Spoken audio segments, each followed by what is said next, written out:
So I was in a precarious situation back in 2015, and I was fired, and I was fired from. And it's ironic because it's this company that purports to create liquidity for private market companies. But here's what happened.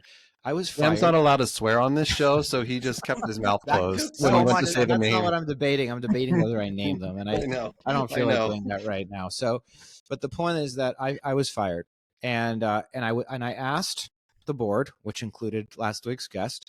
I asked that board, could I have an extended exercise period? Could I have longer than 90 days? And they said no. They gave me a few more months in severance. They would not budge on the 90-day expiration. I was broke. Like, I didn't have any money. And so I wrote a very big check. And for me at the time, it was a very big check. So today it wouldn't have been a bit, but it was about 35, 40 grand, right? Yeah. Wow. Now, again, remember, this is at the time. This is like this is 2015. Is 10 years ago. Just very different financial position, debt from my first marriage, all this stuff, right? And then I had to pay, AMT or whatever, like taxes on the nominal appreciation. So I cut another. I remember getting a call from my accountant saying like my bill for the IRS that year was like $65,000, which I didn't have. And so here's my point. So I wrote that check to that company. I never heard another word from them. I never heard another word. And that company later did a recap and was sold for 10 cents on the dollar. The equity was priced at 10 cents on the dollar, but relative to the most recent valuation, I think my equity was basically worth what I paid for it.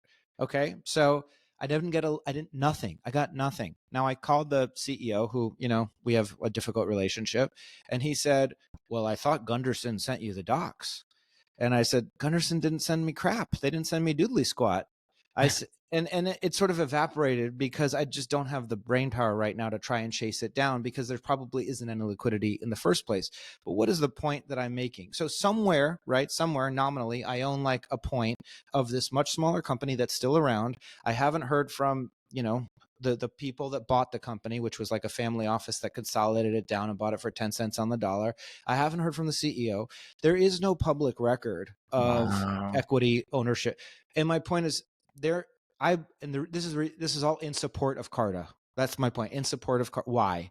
Because companies that use Carta, this company did not use Carta. I can log in. There are my shares. There is no there's no government agency that regulates or that nominally is the blockchain or the balance sheet or the ledger for private company transactions. And I think that there needs to be continued improvement, which is why Naval created AngelList. Because I think there needs to be increased.